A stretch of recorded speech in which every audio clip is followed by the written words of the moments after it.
In this lesson, we are going to talk a little bit about how you can use your scientific calculator, and for most of you in my classes that will be a Casio FX82. Even though it doesn't look quite like this one you see on the screen here, it's got all the same features. It's kind of like a generic thing, but the buttons are all the same, and we're going to use it to do time calculations because there's a nifty feature on here that's kind of not really meant for time, but we can use it for time, and it's this button here. If you have a look at this little button, it's kind of like got a circle, kind of like an apostrophe and then a double apostrophe. This is what we call our degrees, minutes and seconds. Now you'll notice those words minutes and seconds do relate to things about time, but degrees doesn't. It relates to, in this case, it's like degrees in an angle.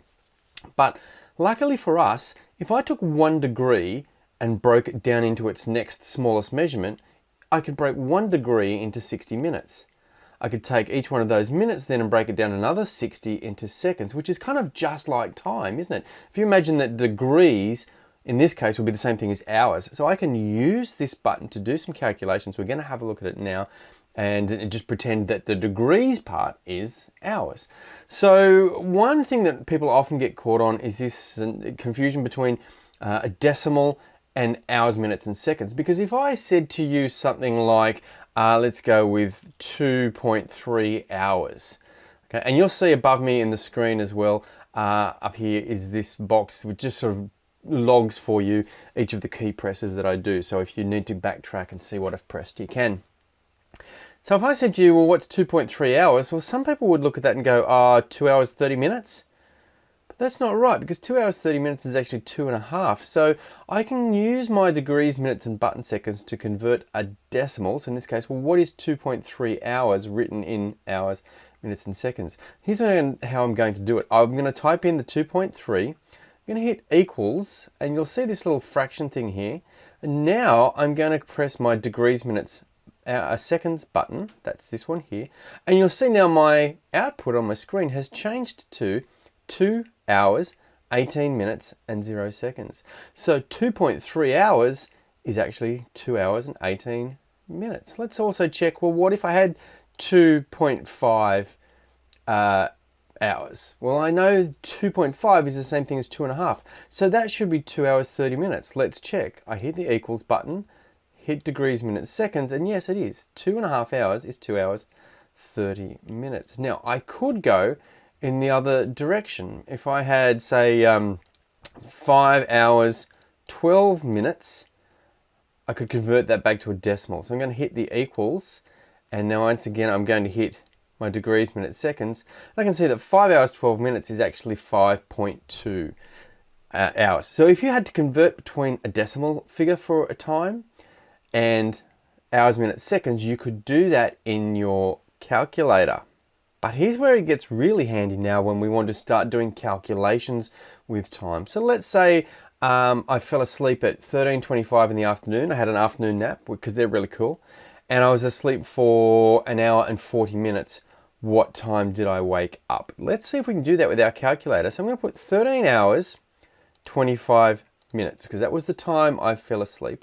And I'm going to add 1 hour, 40 minutes. So I go 1 hour, 40 minutes.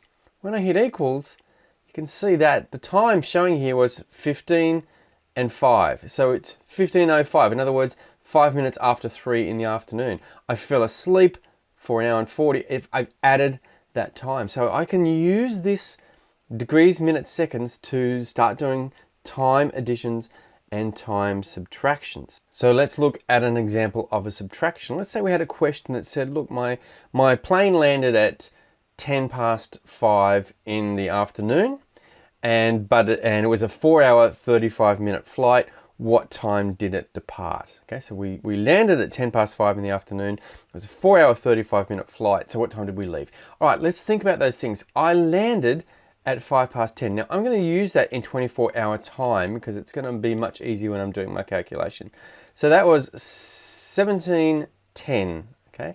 And I'm going to subtract now the 4 hours 35 that was the flight time. So minus 4 hours and 35 minutes gives me 12:35. My flight left at 12:35 in the afternoon.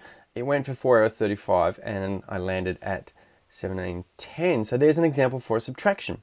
And we can use this feature even for small units of time, like right down to seconds. We can do hours, minutes, and seconds. So let's say I wanted to add two lots of time together. Let's say I wanted to add something that went for 0 hours, 1 minute, and 13 seconds. You'll see I've done that 3 times. I've put in 0 for the hours, 1 minute, 13 seconds. If I wanted to add another, let's say another 55 seconds to that, I can go add 0 hours, 0 minutes, and 55 seconds. So looking at this, I've got 1 minute and 13 seconds plus another 55 seconds. How long is that altogether? Well, if I hit equals, I get 2 minutes and 8 seconds. But not only that, I can also use it for things like division. Let's say I was doing interviews and I had 4 hours to interview 23 people. How much time do I need to allow for each interview? Well, we can do that. I can say, look, I've got 4 hours and I don't need to go any further with putting in 0 minutes and 0 seconds. I can leave it because it knows that the first time I hit degrees, minutes, seconds, I'm talking about hours. So I can say 4 hours divided by 23, because I've got 23 different interviews to do, equals 10 minutes and 26 seconds. So I know if I was to give everyone the exact same amount of time, around about 10 minutes and 20 seconds for each interview would allow me to fit the 23 into there. Or we could do the reverse and say, look, I've got 23 people to interview. I want to give them 5 minutes each. How long will it take me?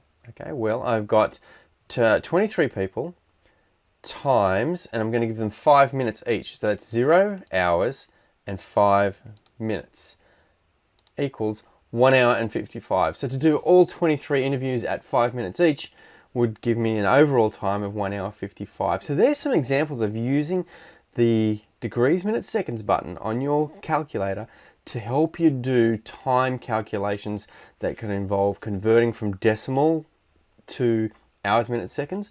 Could be adding, subtracting, multiplying, or dividing. Good job, guys. Well done.